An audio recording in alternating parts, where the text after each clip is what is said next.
All right, welcome back. We're going to proceed along with the next tactical theme that we're going to look at, which is called a skewer. And a skewer is a lot like a pin. The only difference is that the more valuable piece is going to be behind the less valuable piece. So what you can do is attack a piece, force it to move away, and then take whatever's behind it. So let's use a pretty silly example to show what that might mean. Let's imagine we did something like this. And after knight takes e5, knight takes e4, bishop d3. These moves are all very silly. But let's suppose we got a position like this one. Here, what we see is that black's king and queen are on the same line. And previously we saw that we could have used our rook to attack black's queen, which couldn't move away because the king was behind it. Here what we see is the other way around.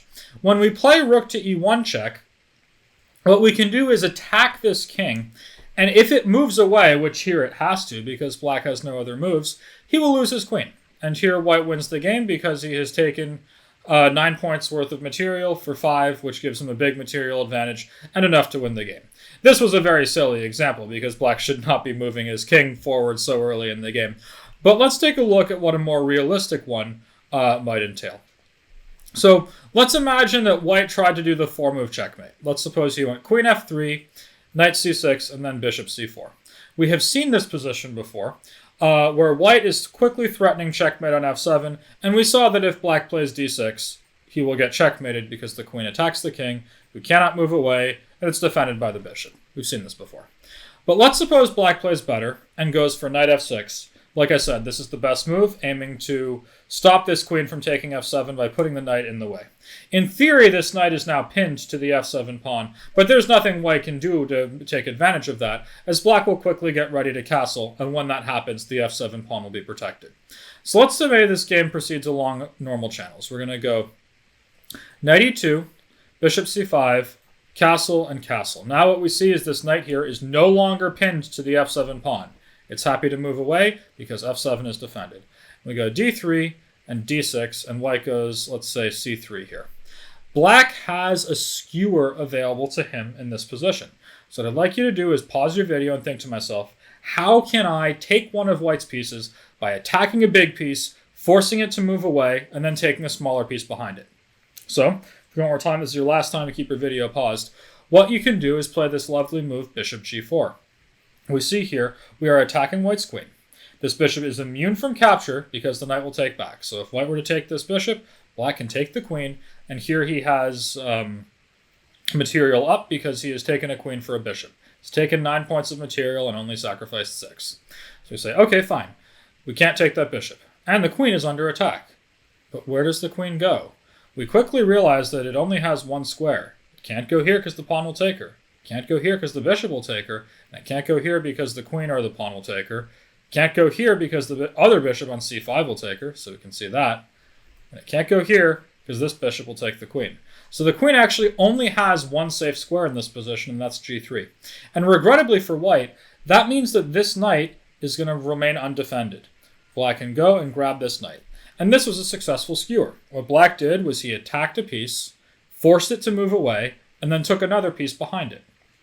So that's how a skewer works. It's basically the opposite of a pin. If you were to imagine a similar position to this one, let's imagine we played exactly the same moves, except we swapped the queen and the knight. So if we do something like this, we'll have the exact same position very quickly. So here, queen e2, bishop c5, castles, d6, d3, castles, c3, and bishop g4. Here what we see is we have the exact same position as this one, except the queen and the knight have switched positions. This is the difference between a pin and a skewer. So here, this knight on f3 is pinned to the queen. And honestly, that's not a huge problem for white, because black doesn't have a great way to increase the pressure on this knight on f3, and it's not like this knight on f3 was doing something super useful. Oh, it was defending this square, but white's pawn is already defending that square. Oh, it was attacking this pawn, but that pawn was defended well. It's not like white was about to go take it. So here, a pin is not that helpful for black. Now, bishop g4 is not a terrible move, but it doesn't really help black's position that much. But if you compare that to this scenario where we see here, where the queen and knight have been reversed, now black is actually winning material directly. And the point is that when the queen is forced to move away, the knight gets captured. So in this sense, a skewer can actually be a lot more powerful than a pin. Skewers are most commonly seen in tactical sequences, but they're also seen in one very typical endgame that we can take a look at here.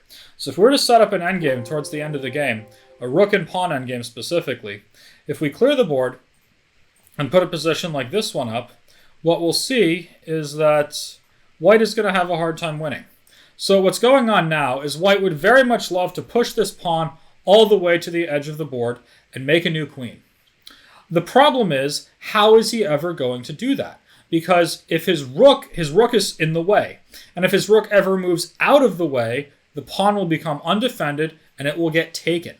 So it's actually really hard for white to get his rook out of the way of this pawn. If he tries to bring his king over to harass black's rook, or to run his king towards the pawn, the problem is at some point his king will get all up here, but his king has nowhere to hide. Black is going to start by attacking this king. Ruthlessly and mercilessly, this king can't hide anywhere. It can't hide sort of in between the rook and the pawn. There's no way that it can hide from these checks. The only thing it can do is come back towards black's rook, at which point he's still stuck and unable to get his pawn through. And this is where the help of a skewer comes in. So returning to the beginning position, actually, king g1 on the first move would be a big mistake for white. Here what white can do is play this lovely move, rook to h8. His plan now is, next move he's going to go make a queen. So if black were to ignore him, he can make a new queen, white takes it, now black takes the rook, and here white ends up with a rook against the king, and as we recall, that's going to be winning. For example, after king e6, we're going to go rook a5. We're going to bring our king up in between black's king and white's rook, and then slowly but surely force the king back this way, and then here, force him back again, and then there. And eventually we will checkmate him. We've already discussed that. But you might say, why can't black simply take my pawn? I've left it undefended. But here we see the presence of a skewer. White can go rook to h7 check. This attacks black's king, forcing the king to move out of the way, and then the rook will get captured. So that would be winning for white. After king g1, here black has to realize that white is now threatening rook h8, and he missed his moment on the last move to play it, which will come and promote the a-pawn. What black can do is play the move king to g7, which stops white from making a skewer.